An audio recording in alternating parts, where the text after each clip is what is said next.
할렐루야. 오늘 하나님 충만하기를 바랍니다.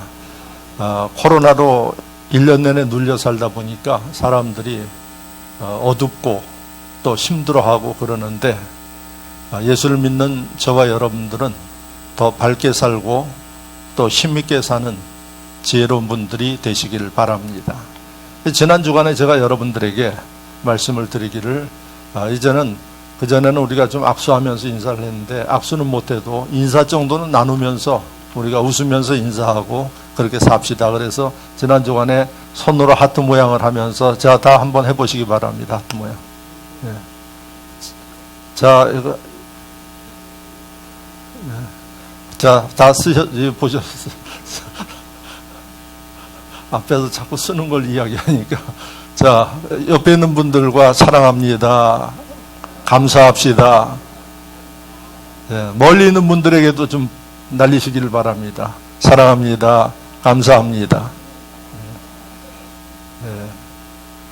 지난번보다는 훨씬 잘 만드는 것 같습니다. 네? 어떤 분들은 이런 분들도 있는데 힘든 시대에 우리가 살고 있지만은 좀 밝고 또 여러분들이 즐겁게 살 수 있기를 바랍니다. 추수감사절 1년에 한 번씩 11월 셋째 주간에 성경에 감사하라는 말씀을 바탕으로 우리가 감사절을 지키고 있습니다. 그래서 이 감사절을 우리가 지키는 이유는 한 해 동안 하나님의 은혜 가운데 살았습니다. 죽지 않고 하나님 살았습니다.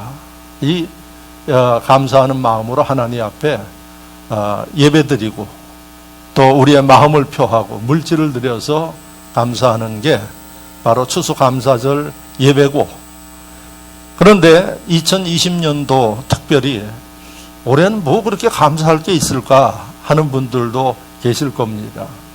그런데 우리를 만드신 하나님이 성경에 기록해 놓으시기를 데살로니가 전서 5장 8절 신약 성경에 뭐라고 말씀하셨는고 하니 감사는 어떻게 하는고 하니 범사에 감사하는 것이다. 그래서 범사에 감사하라. 할렐루야. 한번 따라 하시기 바랍니다. 범사에 감사하라. 범사가 뭡니까?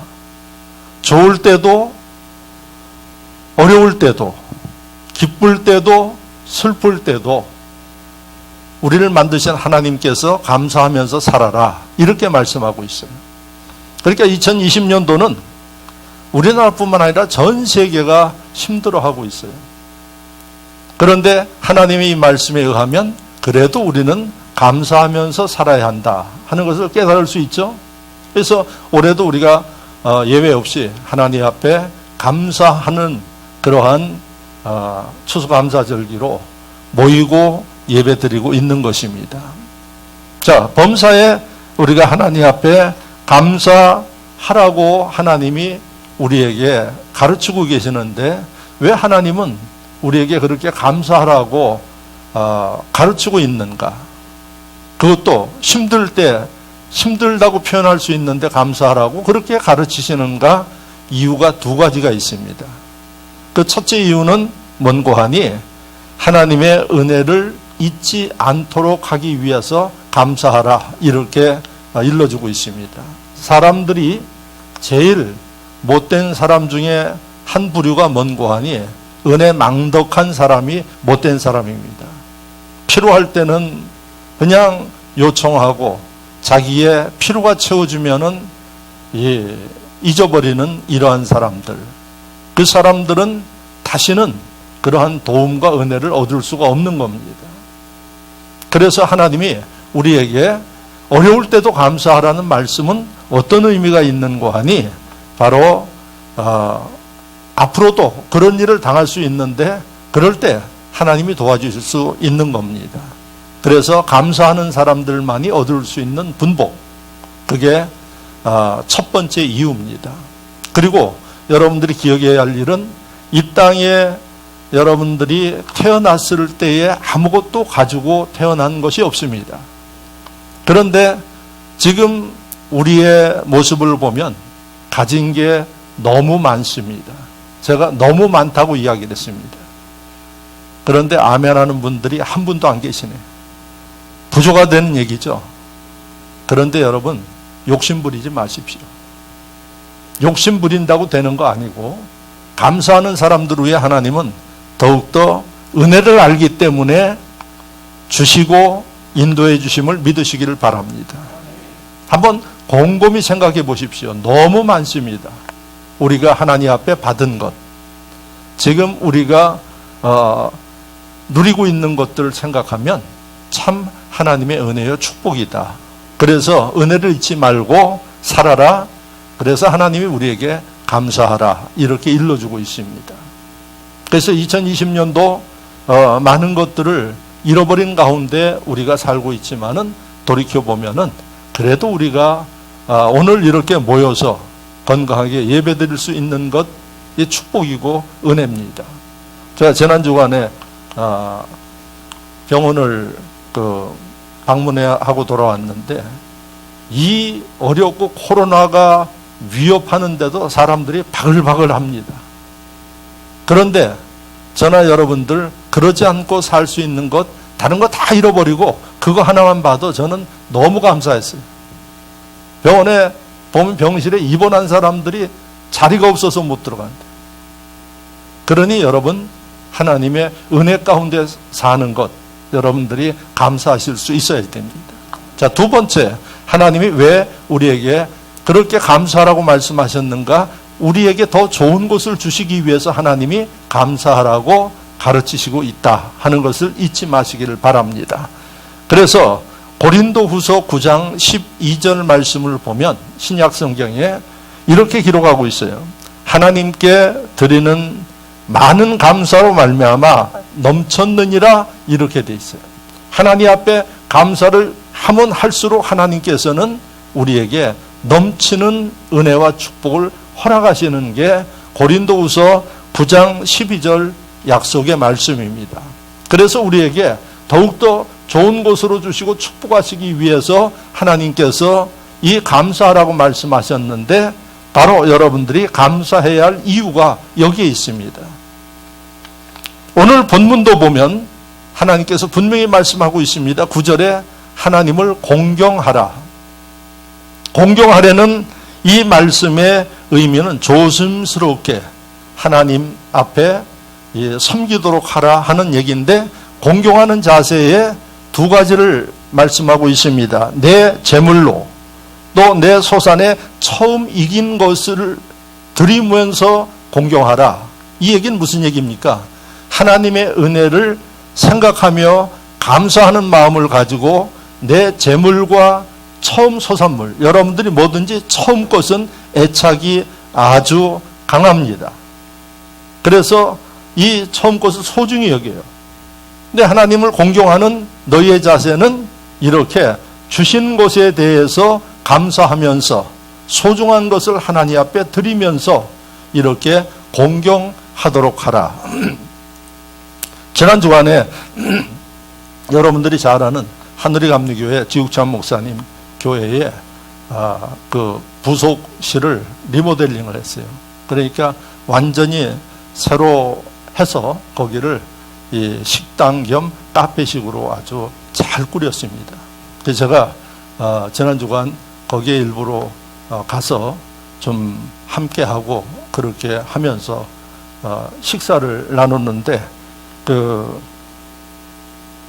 일하는 분이 그런 얘기예요. 목사님이 이 안에 있는 걸 저는 갖다 다 버리려고 그러는데 버려놓으면 또 갖다 놓으시고 그래가지고 오늘 다 버려야 되겠다고 그런 얘기를 해요. 그러면서 하는 얘기가 뭔고 하니, 아니 우리가 볼 때는 아무 필요도 없는데 그렇게 그걸 그냥 애지중지해서 갖다가 놓고 있다고 이야기를 합니다.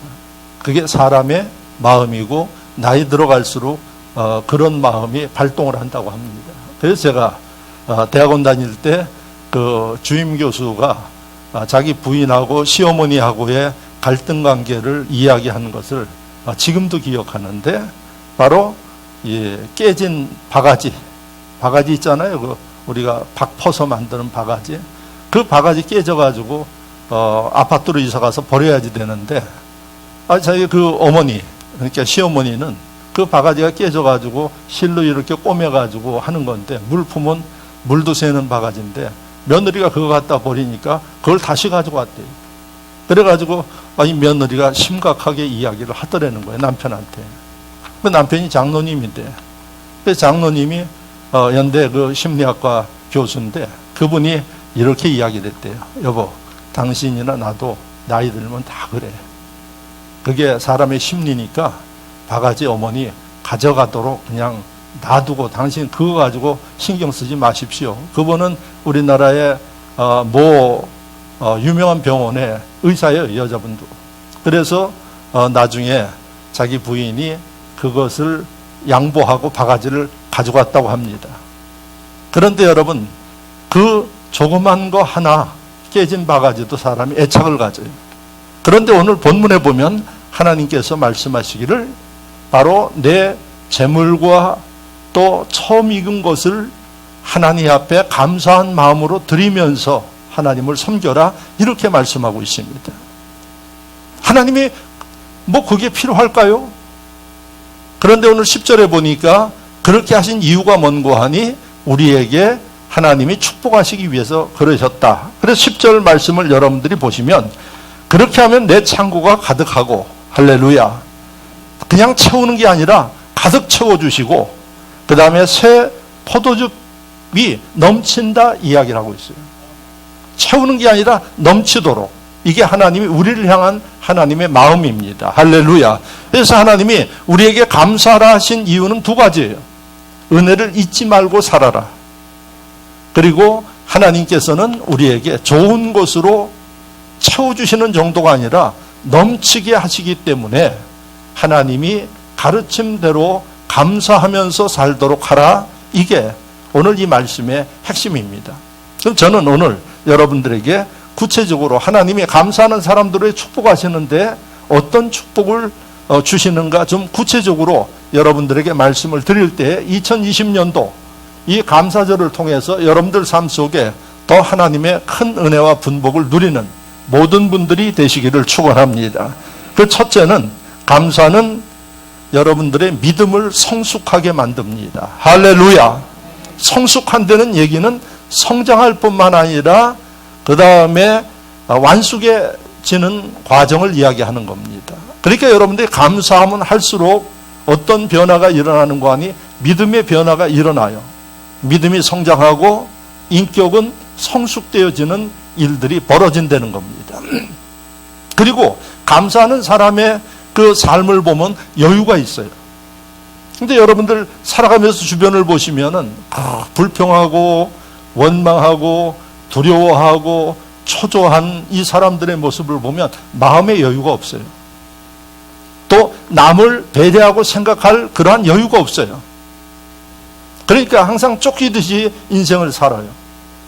그러니까 하나님이 우리를 만드셨는데 우리를 만드신 그분이 우리가 어떻게 살아야 행복하고 어떻게 살아야 이게 편안하게 살 것인가를 잘 아셔요. 그래서 그 중에 하나가 뭔고 하니 감사하면서 살 때 더욱더 믿음도 인격도 성숙되어지고 그리고 여유로운 삶도 살게 되고 여유로운 마음이 있어야 남들도 이해하게 돼 있어요. 여러분들이 절대 자기 마음에 여유가 없는데 남들 보살피지 못합니다. 그래서 감사하는 심령들 그 마음에 여유를 가지고 무슨 일을 하든 간에 자기 것을 주면서도 기쁘게 할 수 있는 삶을 사는 것입니다. 그래서 이 감사는 여러분들의 믿음을 또 인격을 성숙하게 만드는 아주 좋은 재료가 감사인 것입니다. 감사하면 할수록 여러분들 마음에 이런 변화가 일어나고 삶에 이런 역사가 일어납니다. 그러면 여러분들이 수많은 사람들을 이번 주간에도 만났는데 어떤 사람들을 여러분들이 좋아할까요? 이런 여유로움을 가지고 남을 이해하고 수용하고 배려하는 이런 사람들을 좋아할 거예요. 그렇지 못하고 만나면 늘 불평하고 남의 얘기하고 또 힘들어하고 이런 얘기하면은 아마 그 다음에 만나기가 불편스러워질 것입니다. 그래서 감사는 여러분들의 삶을 이렇게 바꿀 뿐만 아니라 여러분들의 주변에 사람들에게도 영향을 미친다는 사실을 기억하시기를 바랍니다. 그래서 하나님이 감사하라고 말씀하셨고, 바로 이러한 삶을 사는 심령들 어디를 가든 하나님이 축복하심 가운데 사람들이 따르고 좋아하는 인물들이 된다는 사실을 여러분들이 기억하시기를 바랍니다.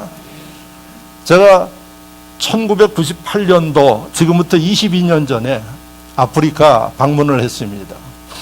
그래서 짐바브웨라는 이곳에 수도가 하라레예요. 우리는 서울인데 하라레에 가기 위해서 22년 전에 우리 교단에 전체 일을 하는 어른을 모시고 제가 수행비서 겸해서 갔습니다. 홍콩을 거쳐가지고 두바이를 거쳐서 거기서 또 비행기 갈아타고 남아공화국으로 갔어요. 짐바브웨라는 나라는 저는 한 번도 본 적이 없어. 그래서 거기에 대한 자료를 다 받고 그 다음에 예방주사도 맞고 아마 예방주사를 한 3대 맞은 것 같아요. 그리고 나라에서 교육하는 그곳에서 북한에 있는 조선 기독교 연맹 그 최고의 목사 김일성 외삼촌 그 자녀인 그 목사들과 함께 만나기 때문에 방공교육을 받고 그런 절차를 거쳐서 1998년 외환위기 때 나갔습니다. 제가 뭐 가고자 하는 그런 상황은 아닌데 그래서 교단에서 비행기표를 지원해 줄 테니까 수행하도록 해라 해서 1998년도에 남아공을 갔어요. 거기서 2박 3일 선교사들하고 모임을 하고 나서 비행기 1시간 타고 그 바로 옆에 붙어 있는 이 나라로 짐바브웨라는 나라로 갔습니다. 그때 전 세계 목회자들 그 국제회의가 거기서 있어가지고 국립대학에서 한 10일 정도 회의를 하는데 오프닝 하는 날 갔더니 짐바브웨의 대통령 무가베라는 대통령인데 그 대통령 때문에 짐바브웨는 완전히 망해버렸습니다.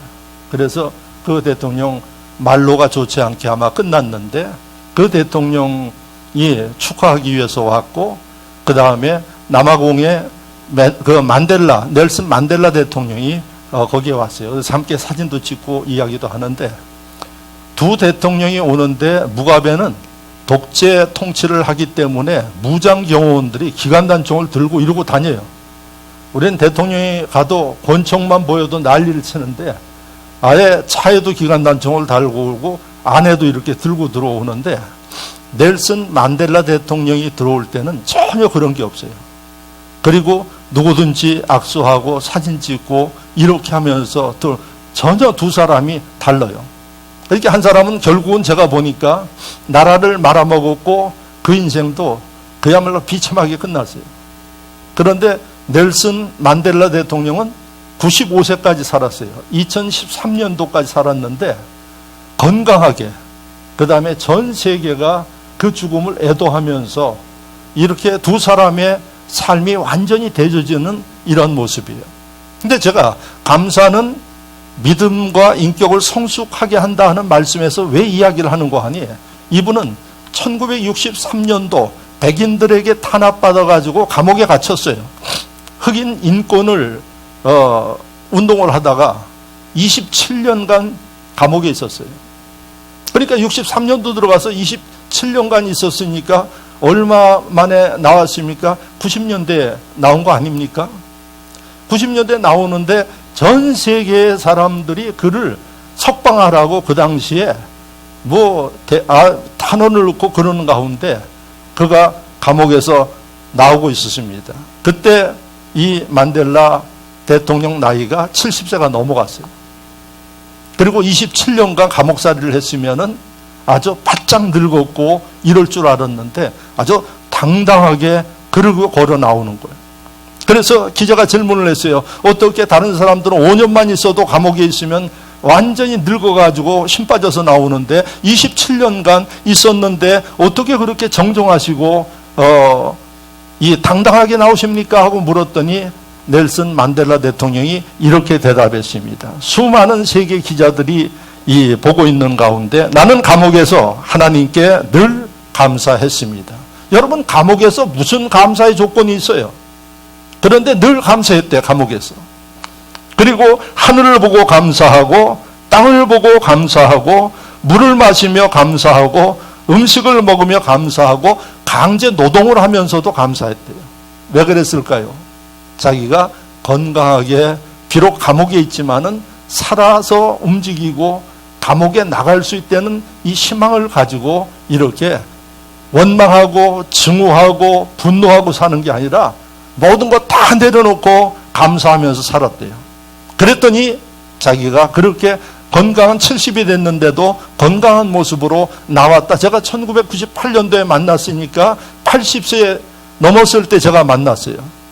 80세 넘어서 만났는데 아주 당당하고 건강하고 이런 모습이었어요. 아마 95세 돌아가시는 그때까지 그렇게 건강하게 살다가 돌아가셨어요. 그분 얘기가 나의 비결은 감사하면서 살았다 하는 거예요. 그런데 어떤 일이 벌어졌을까요? 아마 우리나라 같았으면 27년 만에 백인들한테 탄압받아 나왔으면 너 죽었다 하고 보복을 했을 거예요. 예? 우리 나라를 보면 대통령들 감옥에 안 가는 사람들이 없어요. 제발 좀 이런 일. 제가 아마 10년 전 그전에도 우리나라에서 제발 이런 일 좀 안 했으면 좋겠다고. 왜? 국제적으로 망신입니다, 이게. 그런데 이 만델라 대통령은 나와가지고 어떻게 했는가 하니 보복하는 게 아니라 화해했어요. 내가 용서한다. 그러니까 우리 앞으로 서로 다투고 분열하지 말고 하나의 나라를 향해서 나가자. 만약에 그때 그게 안 됐으면 남아공화국에 내전이 일어났을 거예요. 그런데 이렇게 27년간 감사하면서 성숙된 믿음과 인격을 가진 사람이 대통령이 되고 나니까 다 용서했어요.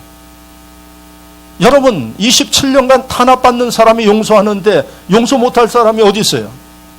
그런데 어떤 일이 벌어졌느냐? 많은 사람들이 그를 믿었어요. 백인들도 믿었어요.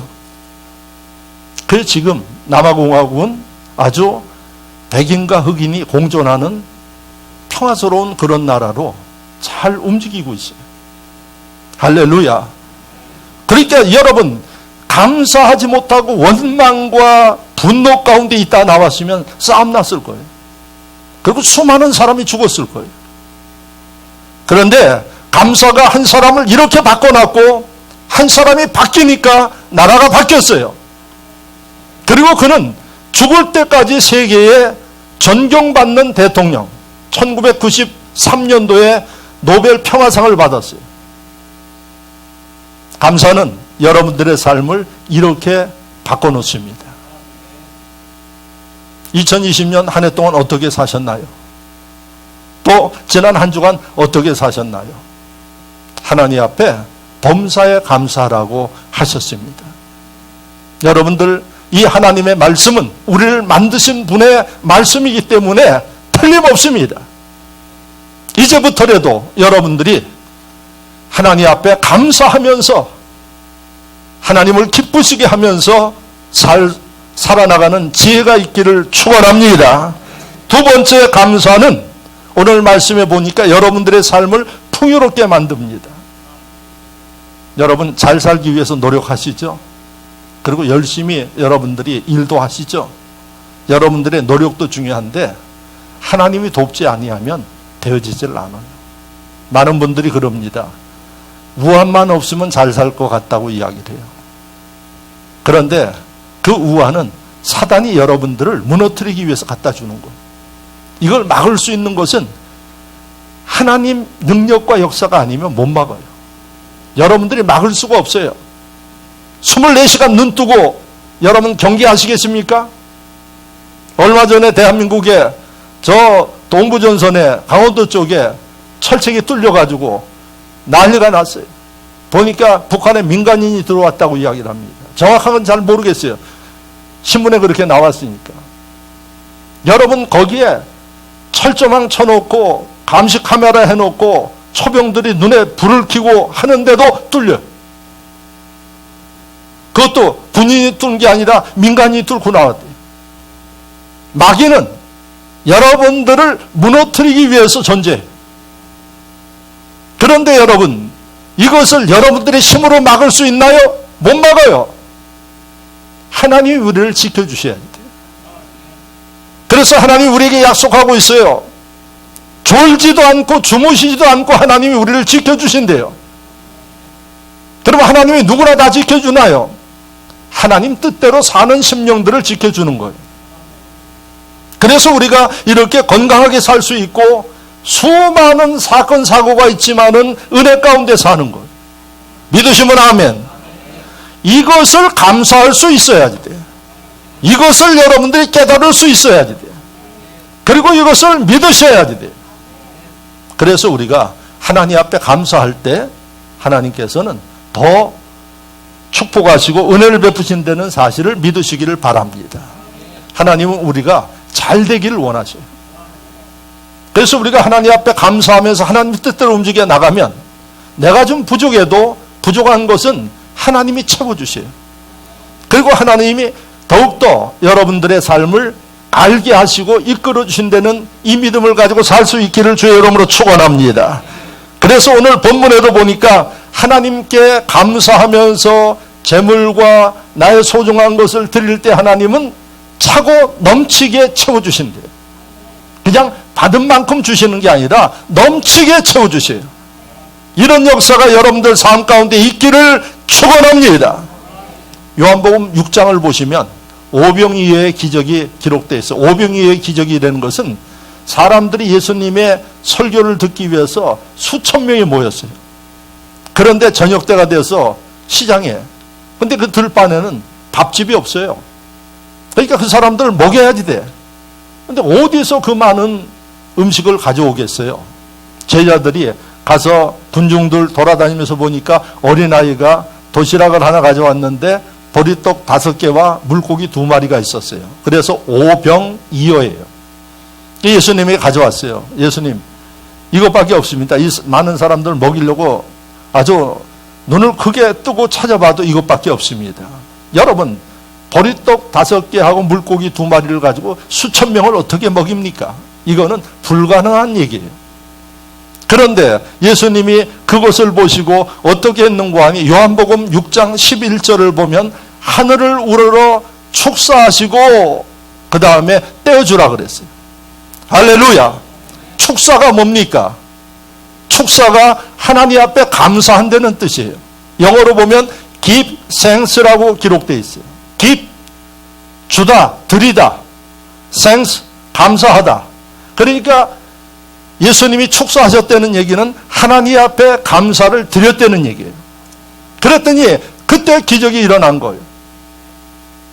보리떡 5개와 물고기 2마리를 가지고 떼어도 5,000명을 먹이고 12광주리가 남았다. 이게 요한복음 6장에 기록된 말씀이에요. 이 말씀은 우리에게 무엇을 이야기해 주고 있나요? 감사는 기적을 낳는 거예요. 감사는 풍요로운 역사를 이루는 거예요. 그러니까 여러분들이 살아가면서 나는 왜 이렇게 열심히 노력하고 그런데도 이러한가? 그런 분들이 계시면 이제부터 좀 감사해 보시기 바랍니다. 여러분, 물고기 2마리와 보리떡 5개 가지고 5,000명을 먹였어요. 그 하나님은 지금도 살아계십니다. 오늘 우리의 예배 가운데 함께 하십니다. 그래서 이 말씀을 우리에게 주시는 것은 나는 너희를 축복하고 잘되게 하고 풍요롭게 하기를 원한다 하시는 말씀을 우리에게 주고 계십니다.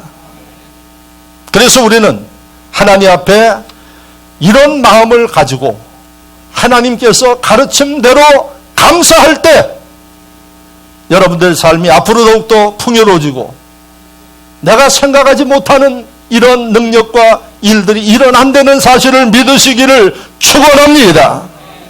마지막으로 3번째, 이 감사는 더 큰 감사를 만들어 간다 하는 사실을 기억하시기 바랍니다. 그래서 우리가 하나님 앞에 감사하면 하나님은 어떤 법칙을 가지고 있는가 하니 그것으로 끝나지 않고 더 큰 것을 주셔요. 어디에 그런 말씀이 있나?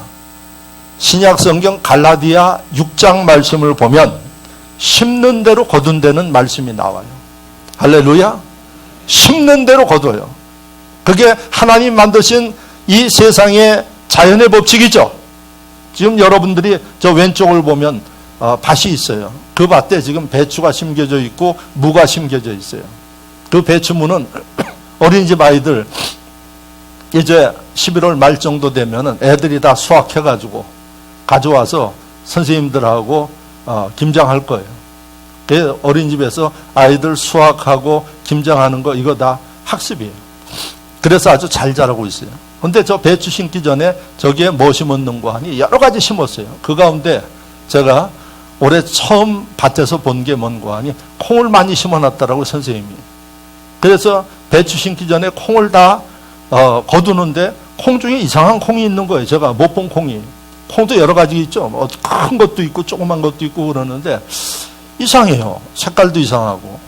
그래서 안에를 열어보니까 콩이 아니라 팥이에요. 왜 콩밭에 팥이 났을까요? 팥을 심었으니까 그랬겠지. 그래서 물었어요. 그랬더니 팥을 심었대요. 그래서 저는 여지껏 저 밭에서 콩만 거둬봤지 팥은 올해 처음 봤어요. 저 밭에서. 그래서 물었더니 선생님이 팥도 심었대요. 아주 뭐 간단한 얘기죠. 팥을 심었으니까 팥이 나오는 거예요. 그러면 여러분들이 감사를 심으면 뭐가 나와요? 잘하시네 아주. 네? 감사를 하나 심으면 얼마나 나올까요? 그건 저도 몰라요. 그런데 하나님 말씀에 보면 하나 심으면 하나님께서 그거보다 더 축복해 주시는 게 하나님의 뜻이에요. 그러니까 이 말씀에서 자연의 이치에서 우리가 깨달아야 할 일은 뭔고 하니 심는 대로 거둔대요. 이게 갈라디아 6장 7절 말씀이에요. 2020년 한 해 동안 무엇을 심었나요? 감사를 심었나요? 아니면 원망하고 불평하면서 사셨나요? 두려워하면서 절망하면서 사셨나요?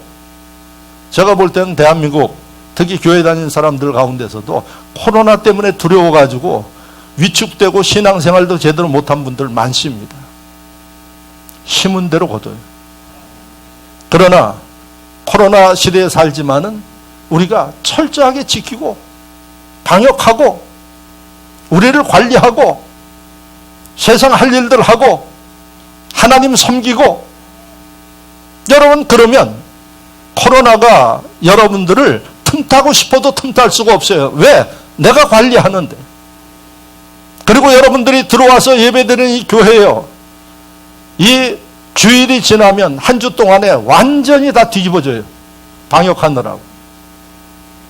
그래서 여러분들이 안전하게 와서 예배드리고요. 이 카페에도 내려가 보면 의자 다 조정해 놨어요. 그래서 그 거리두기 두면서 철저하게 우리가 움직이면 여러분 바이러스가 틈타고 싶어도 틈탈 수 없는 겁니다. 그러니까 여러분 이 말씀을 통해서 우리가 기억해야 할 일은 내가 무엇을 심었느냐에 따라서 거둘 것을 기대하고 있는 거예요.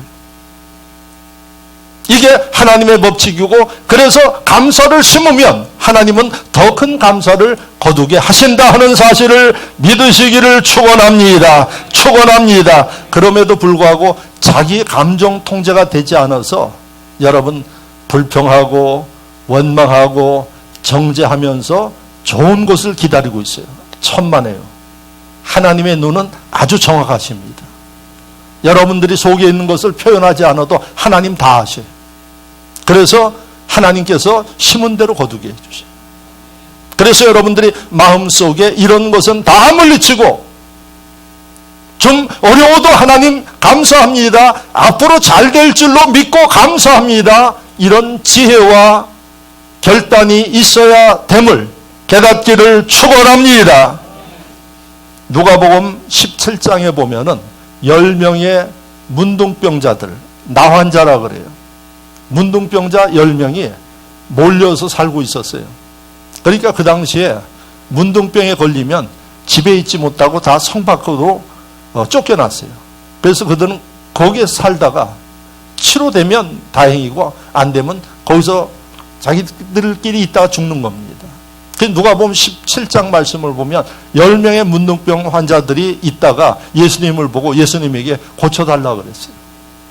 그랬더니 예수님이 불쌍히 여겨서 그들의 이 문둥병을 치료해 주셨어요. 할렐루야. 할렐루야. 예수님은 하실 수 있는 거예요. 그래서 10명이 치료받았는데 보니까 나중에 고침받은 한 사람만 예수님에게 돌아왔고 9명은 온데간데 없어요. 얼마나 기뻤겠어요. 그리고 가족이 돌아가고 다 가고 싶은 데 갔을 거 아니에요. 그런데 한 명만 돌아와서 예수님에게 감사를 한 겁니다. 그게 17장에 나오는데 주님께 와서 감사를 드렸어요. 주님 너무나도 감사합니다. 그랬더니 예수님이 이 고침받은 문둥병 한 사람에게 뭐라고 말씀하셨는가 하니 9명은 어디 갔느냐 이렇게 물었어요. 9명은 어디 갔느냐? 이 얘기는 무슨 얘기입니까? 하나님의 은혜를 모르고 있도다, 감사하지 못하는 사람들이다 하는 얘기예요. 그리고 감사했던 한 사람에게 주님은 엄청난 은혜를 베푸셨어요. 네가 구원 받았다 말씀하셨어요. 문둥병은 육신을 지배하는 병인데 7, 80년간 그 병이 고쳐짐으로써 강건하게 살아갈 수 있는 축복을 얻었어요. 그런데 내가 구원받았다는 이 말씀은 영원한 세계에 그가 하나님의 은총과 분복을 누릴 수 있는 그러한 약속입니다. 구원의 약속입니다. 그러니까 누가복음 17장 이 말씀을 통해서 우리에게 가르치는 게 감사하느냐 하는 것을 가르치고, 감사하는 사람 위에 바로 예수님은 더 큰 감사의 은총을 베푸신 데는 이 약속을 우리에게 주시는 것이 이 말씀인 것을 여러분들이 알 수가 있습니다. 2020년도 참으로 힘들고 어려운 그 시절을 보내고 있지만은 지혜로운 사람은, 하나님의 뜻을 아는 사람들은 여러분 불평하지 마십시오. 또 누구를 원망도 마십시오. 하나님께서 원하시는 것은 이 가운데, 하나님의 은혜 가운데 우리가 살고 있습니다. 하나님 건강 가운데 살고 있습니다. 하나님의 축복 가운데 먹고 살고 있습니다. 할렐루야. 그때 하나님께서는 우리에게 경험하지 못한 새로운 감사의 조건과 환경을 주신다는 사실을 믿으시기를 축원합니다. 오늘 이 말씀을 통해서 여러분들이 하나님 앞에 더욱더 감사하는 인물들이 되시기를 바랍니다. 기왕이면은 여러분들이 뭉뚱그려서 그냥 감사합니다 이러지 마시고, 내가 2020년 지나오면서 어떤 게 감사한지, 그래서 여러분들에게 주보에 제가 설문을 넣어놨어요. 4가지 있죠. 하나님 앞에 올해 딱 한 가지씩 감사한 게 뭔지 하나씩 적으시오. 그리고 힘들었던 게 뭔지 적어보십시오. 이렇게 여러분들에게 말씀드렸어요. 여러분들이 예배 중에 이제 끝나면 광고 시간 이럴 때 간략하게 기록해서 나가시면서 그 설문함에 넣으십시오. 그러면 그거 가지고 제가 3부 예배 때 여러분들과 함께 특별한 순서를 진행을 하려고 합니다. 그래서 여러분 오늘 이런 감사를 주님 안에서 잃었던 감사를 회복할 수 있기를 바랍니다. 그래서 바로 오늘부터는 입만 열면 하나님 앞에 감사하고, 많은 사람들에게 이 감사를 여러분들이 퍼뜨리는 이러한 행복한 심령들이 되시기를 주의 이름으로 축원합니다. 말씀을 생각하며 다 같이 잠시 기도하겠습니다.